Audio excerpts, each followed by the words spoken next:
Hello, this is Steve Lentini, and I'm your host for the podcast Different Thinking for Different Times.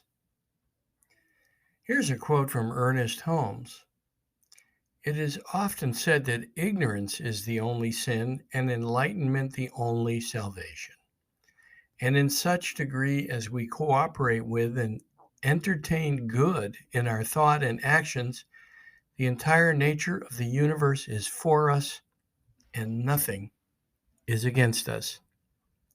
So that talks about the small-minded thinker, the ego, versus the infinite thinker. Now, there's still ego in the limitless infinite thinker as compared to the small-minded acorn brain, as I call it, the limited thinker. It's just a question of which one will master you, or will you master it? So that's the question in small-minded thinking versus infinite thinking. Will you stop and question the small-minded egoic thoughts that has you reacting anywhere in life or to anyone? It could be that you disagree with someone's sexual preferences or all the pronouns that there are today. And does that sound small-minded? It could be that you disagree with politics in one form or another. No matter your side, we're all full of shit somewhere, as I demonstrated in the book. You might be full of shit if, and or my other version, they're both on Amazon. You might be full of number 2 for the woke people who consider themselves better. And again, any place that we decide we're better than another is small-minded thinking. And that goes for both sides, because either side thinks they're right and they've lost the respect for one another,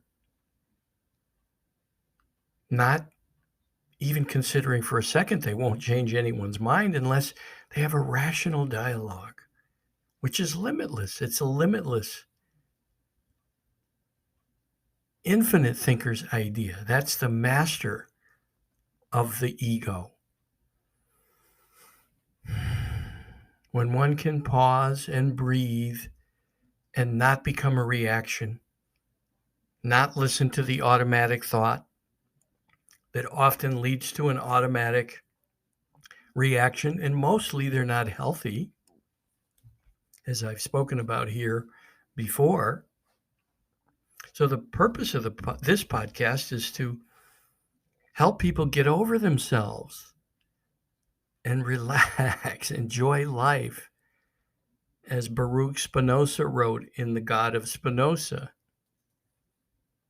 Einstein used to talk about that when he was asked, do you believe in God? He'd say, I believe in the God of Spinoza. Google it. Don't take my word for anything. Prove things to yourself, especially if you're living tight, wound, reacting to everyone and everything that doesn't agree with you.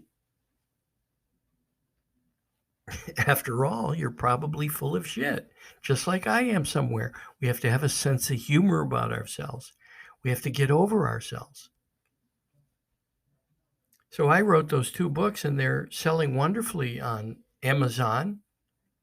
You might be full of shit if, and or the other edition, which is you might be full of number 2. After all, we know better. The woke edition. And why is that? Because people are beginning to look at themselves with a sense of humor, perhaps. And maybe they buy it to rail against it. I don't read people's comments. I don't spend any time reading comments on social media. People are free to comment, and it's okay. I don't react. When we make others wrong so we can be right, that's small-minded thinking. Instead of inviting a dialogue, why do you think that way? How'd you come to that conclusion? Are you open to any other ideas? Mostly for people that are stuck in small-minded thinking, they're not open to other ideas. If they're making someone wrong for their race, their sexual preferences, their choice of a life partner, their nationality, their political persuasion. It's all small-minded thinking. Part of the journey is for us to learn acceptance and dialogue and working and respecting others' point of view. We can find a common ground. I mean, it's lost even for quite a few years on our political leaders. I would say it's been over 20 years. The Congress has become non-functional mostly, except on a partisan basis. Really crazy. They're really full of shit. And so I'll be introducing a new podcast with guests, and this one will continue Different Thinking for Different Times, but November 1st will air my first episodes of You Might Be Full of Shit If. And the whole podcast will be video and recorded with guests where I'm not going to ask people what their beliefs are. I'm just going to have a dialogue about all the places that we might be full of shit. We're not perfect creatures. It's been said that the creator is greater than its creation, and that's true on an individualized basis. We're all greater than our own creation, just as the creator is much greater than this creation. I've seen the infinite. I've been there. November 18th, 2002, 5 days after surviving a major heart attack, and before that, on November 13th, when I needed an ambulance. 1 second I was fine, and the next second needed an ambulance because my pancreas had exploded from a blockage in the pancreatic duct.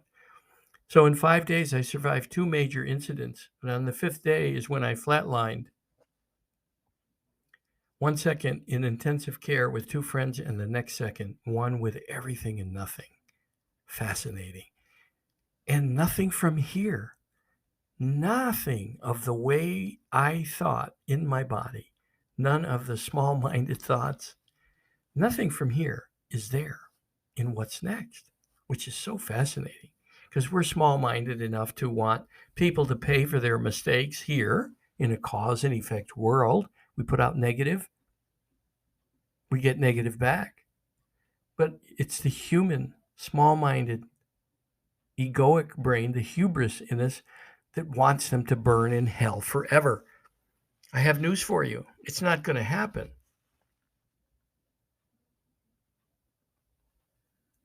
And as Ernest Holmes said, and in such a degree as we cooperate with and entertain good in our thought and actions, the entire nature of the universe is for us and nothing is against us. Now, I don't know what happens after that. I mean, I was one with everything and nothing, then had a life review, and only the good I had done flashed before me. All the lives I had touched. Which is what Ernest Holmes talks about, and I'm not sure if he ever had the same experience I had. It doesn't matter. I'm not any better than anyone or any less than anyone. I'm just another bozo on the bus. And we all have to get over ourselves. We make others wrong because they don't believe in the same religion or the same way we believe. And there were no religions, no sexes. Everything was one. One. No male, no female, no different religions. There was just the creation, the creator, the life force, the infinite. It didn't matter. It had no name. As Lao Tzu said in somewhere between 400 and 600 BC, based on what people reported. Imagine back then having that kind of knowing. And as I work on my next book, Sage Advice, advice from the masters throughout the ages, I'm finding that same theme runs through the message from all of them. From the Kabbalah 4,500 years ago to Socrates and Plato and Lao Tzu and Baruch Spinoza and many, many, many others. I'm over 50 at this point that I've researched and starting to write and weave in some of my own observations and thoughts and observations from others and quotes from all the masters. There's a theme that's emerging. And it's fascinating how they had a knowing all those years ago and even up to modern times. Modern people such as Wayne Dyer, Deepak Chopra, Eckhart Tolle, and many others. Oprah. Fascinating that they have a message for us all to get over our small-minded egos. And there's so many places where people stand up to make millions and millions of people wrong, or their neighbor, or someone in their family. And if we cannot get over ourselves and just realize everyone else's journey is none of our business, the only one we can manage is ourselves. And we discover our power when we manage ourselves differently. When we change, things change. And that's the only responsibility each human being has. But again, you have to prove that to yourself. If you'd like to be a guest on this podcast, I'm going to convert it to video as well at some point. And you can come on and challenge any of my views if you'd like. And remember, I might ask you, does that sound like small-minded thinking? If you have any questions or you'd like to be a guest, email me, Steve at SteveLentini, that's LEN, T as in Tom, INI.com, and I'm glad to have you be a guest. And remember, don't take my word for anything. Experiment for yourself. That when you overcome small-minded thinking and become the master of your thinking, when you expand into modeling what created this amazing mystery and miracle we live in called a universe, you'll discover a whole new world. Go prove it to yourself. See if I'm right. And maybe I'm not. But again, you prove it to yourself. Thanks.